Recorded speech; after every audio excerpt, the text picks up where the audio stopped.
하나님 말씀 에레미야 20장 1절에서 18절까지 말씀 봅니다. 시작. 임멜의 아들 제사장 바스홀은 여호와의 성전의 총감독이라. 그가 에레미야의 이 일 예언함을 들은지라. 이에 바스홀이 선지자 에레미야를 때리고 여호와의 성전에 있는 베냐민 문 위층에 목에 씌우는 나무 고랑으로 채워 두었더니 다음날 바스홀이 에레미야를 목에 씌우는 나무 고랑에서 풀어주매 에레미야가 그에게 이르되 여호와께서 내 이름을 바스홀이라 아니하고 막글 및 사빗이라 하시느니라. 여호와께서 이와 같이 말씀하시되 보라, 내가 너로 너와 내 모든 친구에게 두려움이 되게 하리니 그들이 그들의 원수들의 칼을 엎드려질 것이요 내 눈으로 그것을 볼 것이며 내가 온 유다를 바벨론 왕의 손에 넘기리니 그가 그들을 사로잡아 바벨론으로 옮겨 칼로 죽이리라. 내가 또 이 성읍의 모든 부와 그 모든 소득과 그 모든 귀중품과 유다 왕들의 모든 보물을 그 원수의 손에 넘기리니 그들이 그것을 탈취하여 바벨론으로 가져가니라. 바스홀아, 너와 내 집에 사는 모든 사람이 포로되어 옮겨지리니 내가 바벨론에 이르러 거기에서 죽어 거기 묻힐 것이라. 너와 너의 거짓 예언을 들은 내 모든 친구도 그와 같으리라 하셨느니라. 여호와여, 주께서 나를 권유하심으로 내가 그 권유를 받아 싸우며 주께서 나보다 강하사 이기셨으므로 내가 조롱거리가 되니 사람마다 종일토록 나를 조롱하나이다. 내가 말할 때마다 외치며 파멸과 멸망을 선포하므로 여호와의 말씀으로 말미암아 내가 종일토록 치욕과 모욕거리가 됨이니이다. 내가 다시는 여호와를 선포하지 아니하며 그 이름으로 말하지 아니하리라 하면 나의 마음이 불붙는 것 같아서 골수에 사무치니 답답하여 견딜 수 없나이다. 나는 무리의 비방과 사방이 두려워함을 들었나이다. 그들이 이르기를 고소하라, 우리도 고소하리라 하오며 내 지난 것도 다 내가 실족하기를 기다리며 그가 혹시 유혹을 받게 되면 우리가 그를 이기어 우리의 원수를 갚자 하나이다. 그러하오나 여호와는 두려운 용사 같으시며 나와 함께 하심으로 나를 박해하는 자들이 넘어지고 이기지 못할 것이오며 그들은 지혜롭게 행하지 못함으로 큰 지옥을 당하리니 그 지옥은 길이 잊지 못할 것이니이다.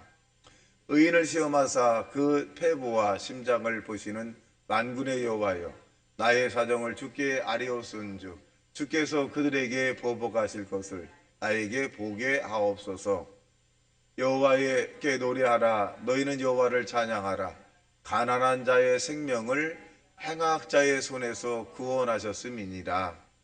내 생일이 저주를 받았더라면 나의 어머니가 나를 낳던 날이 복이 없었더라면 나의 아버지께 소식을 전하여 이르기를 당신의 등남하였다 하여 아버지를 즐겁게 하던 자가 저주를 받았더라면 그 사람은 여호와께서 무너뜨리시고 후회하지 아니하신 성읍같이 되었더라면 그가 아침에는 부르짖는 소리 낮에는 떠드는 소리를 듣게 하였더면 좋을 뻔하였나니 이는 그가 나를 태에서 죽이지 아니하셨으므로 나의 어머니를 내 무덤에 대지 않게 하셨으며 그의 배가 부른 채로 항상 있게 않게 하신 까닭이로다.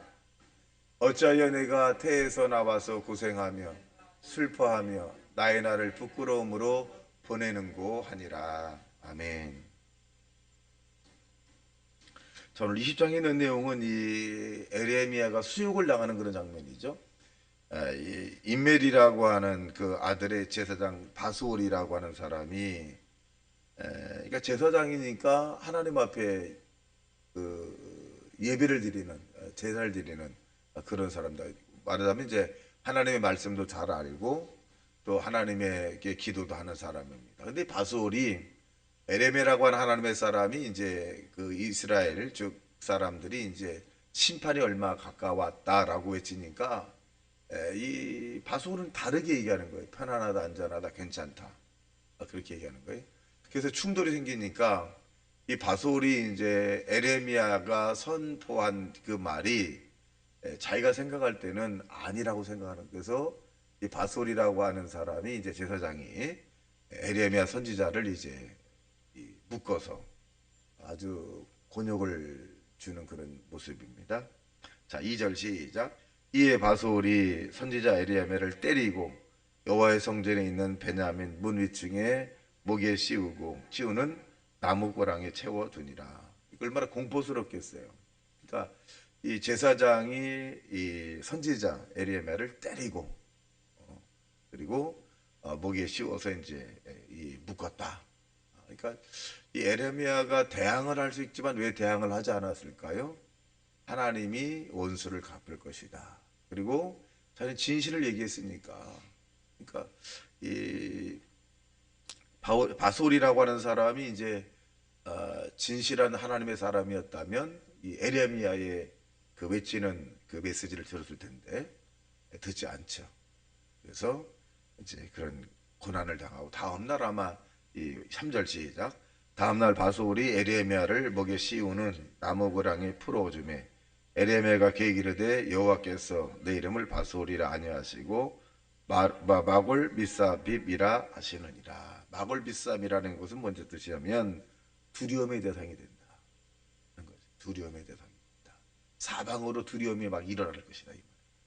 그러니까 이 하루에 이런 에레미야가 수욕을 당했지만 나사울은 생이 비참한 인생이죠. 결국 이 제사장 바소올이 천국에 갔겠느냐. 상당히 고민해 봐야 되겠죠. 주의 종을 때리고 또 가두고 또 정반대적인 하나님이 주시지 않은 말씀을 선포하고 이런 부분들. 천국에 대한 소속 이런 것은 이제 주님이 결정하겠습니다만은 우리가 볼 때는 참 힘들겠구나 이런 생각을 할 수 있겠죠. 자, 그래서 4절 시작.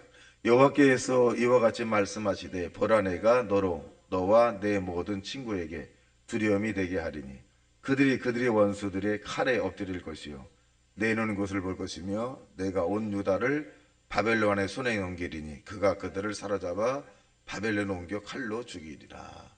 그러니까 이제 한 사람 이 제사장이라고 하는 사람의 위치가 이렇게 중요한 거예요.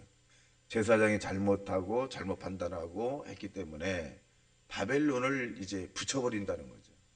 이스라엘 사람들을 데려갈. 그래서 이 바벨론의 이스라엘 백성들이 70년간 포로가 됩니다. 우리는 36년 동안 일제 압박이 있었는데 이스라엘 백성들은 70년 동안의 포로로 막 잡혀가요. 그러니까 여기에 바솔이라고 하는 사람의 영향도 컸죠. 하나님이 진노하는 거죠. 그래서 한 사람이라고 하는 것이 얼마나 중요한가.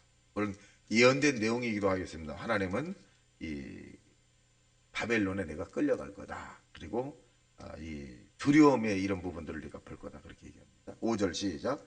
내가 또 이 성읍의 모든 부와 그 모든 소득과 그 모든 귀정품과 유다 왕들의 모든 보물을 그 원수의 손에 넘기리니 그들이 그것을 탈취하여 바벨론으로 가리라. 하나도 남김없이 뺏는 거예요. 자, 그리고 6절 시작. 바소호라 너와 내 집에 사는 모든 사람이 포로되어 옮겨지리니 내가 바벨론에 이르러 거기서 죽어 거기 묻힐 것이라. 너와 너의 거짓 예언을 들은 내 모든 친구도 그와 같으리라 하시니라.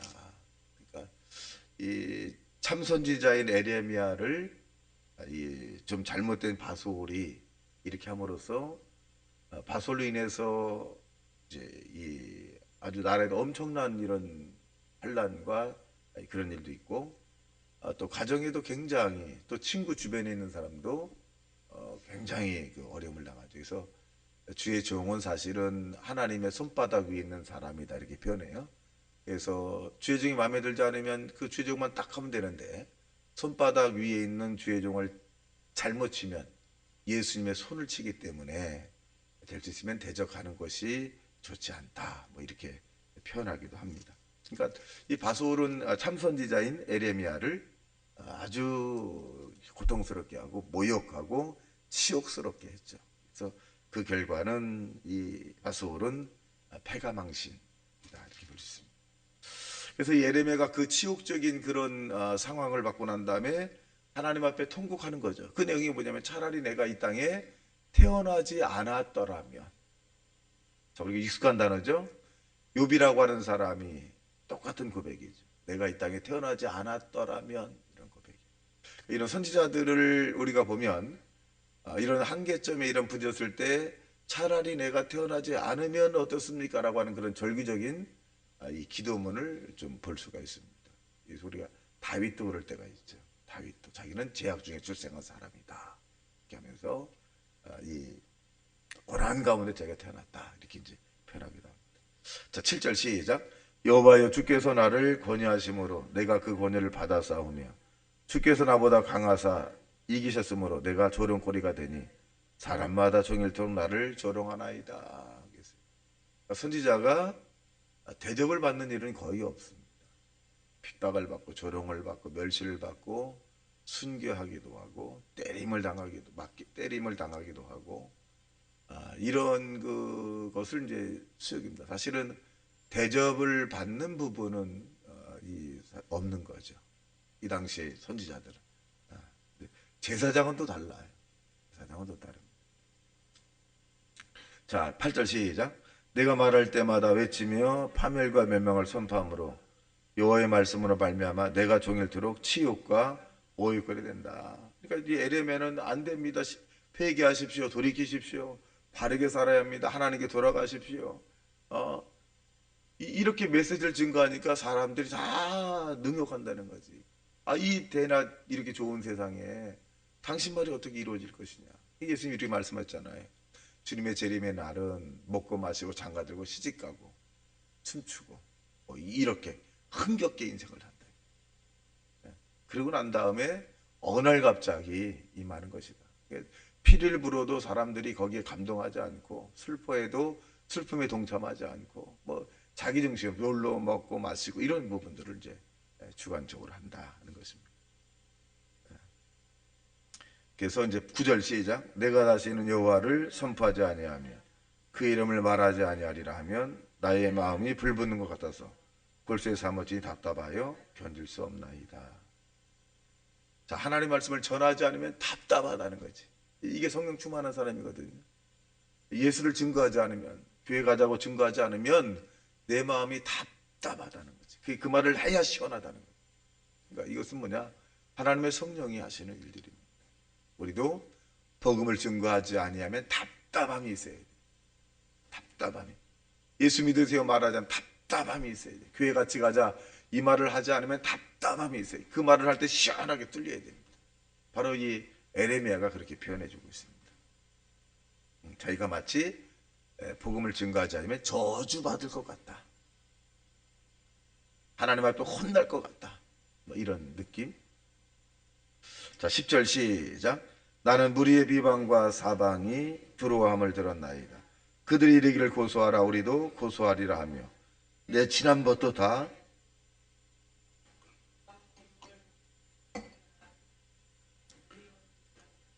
11절 그러하오나 여호와는 두려운 용사 같으시며 나와 함께 하심으로 나를 박해하는 자들이 넘어지고 이기지 못할 것이오며 그들은 지혜롭게 행하지 못함으로 큰 치욕을 당하리니 그 치욕은 길이 잊지 못할 것이니이다. 자, 치욕을 당할 거다 반드시. 자, 12절 시작. 의인을 시험하사 그 패부와 심장을 보시는 만군의 여호와여 나의 사정을 주께 아뢰었사온즉 주께서 그들을 보복하심을 나에게 보게 하옵소서. 보복함을 나에게 좀 보여달라. 13절 시작. 여호와께 노래하라 너희는 여호와를 찬양하라 가난한 자의 생명을 행악자의 손에서 구원하셨습니다. 그러니까 이 에레미야가 이제 13절에 보면 이제 다시 하나님을 찬양하죠. 가난한 자의 생명을 행악자의 손에서 구원했다. 그러니까 이 에레미야는 가난하다는 거예요. 이 가난하다는 얘기는 뭐냐? 힘이 없다는 것을 얘기해요. 힘이 없다. 그래서 이 사람들에게 이렇게 조롱을 당하고 비방을 당하고 멸치를 당했다. 그런데 하나님께서 건져냈다. 구원이란 말이 뭐냐? 건져내었다, 건져주었다 이 말입니다. 그 다음에 14절에서 마지막 절까지 내용하면 이 에레미야가 탄식하는 거죠. 자, 14절 시작. 내 생일이 조절을 받았더라면 나의 어머니가 나를 낳던 날이 복이 없었더라면, 낳지 않고 아이고 저 어머니 복이 없네 이 말을 들었더라면 자기는 태어나지 않았을 것이다. 그렇다면 얼마나 좋을까. 그러니까 이렇게 표현하는 것은 이 에레미야가 극심한 고난이죠. 살 소망이 없는 거예요. 살아서 못해. 너무너무 힘든 거잖아요. 차라리 내가 태어나지 않았더라면 이 험한 세상, 이 고난을 내가 견디지 않아도 되는데 너무 힘들다는 거예요. 그래서 18절 시작. 어찌하여 내가 태에서 18절 시작. 어찌하여 내가 태에서 나와서 고생과 슬픔을 보며 나의 날을 부끄러움으로 보내는고 아니라. 그러니까 예레미야가 대접받는 선지자가 아닙니다. 에레미야를 흔히 어떤 선지자로 보냐면 눈물의 선지자다. 일생 동안 눈물을 흘리며 선포한 거예요. 무슨 낙이 있겠습니까? 이 에레미야가. 이 땅에서는 사람들이 볼 때 실패한 인생이죠. 사람들이 볼 때 아이고 왜 저렇게 할까? 좋은 세상에. 근데 이 에레미야는 이 세상에서 가장 성공한 사람이죠. 하나님 앞에 선택을 받았기 때문에. 이 바솔이라고 한 사람은 이 땅에서 성공한 사람이잖아요. 제사장까지 되고 사람들에게 대접을 받고 아이고 뭐 할 때. 근데 결과는 뭐예요? 가장 비참한 인생입니다. 하나님 나라에서도 아마 들어갔는지 안 들어갔는지 모르겠습니다만은 비참한 인생. 자, 우리가 이런 극심한 고난 가운데 주님과 동행하는 하나님의 사람이 되어야 합니다. 그리고 우리로 말미암아 모든 사람이 예수 믿고, 여러분 주변에 있는 사람이 주변 모든 사람이 예수를 믿고, 우리로 인해서 예수가 전해지고 우리로 인해서 하나님의 사랑이 전파되는 그런 놀라운 역사가 여러분에게 시작되기를 주님의 이름으로 축원합니다. 다 같이 말씀 생각하며 통성 기도합니다. 주여, 주여, 주여.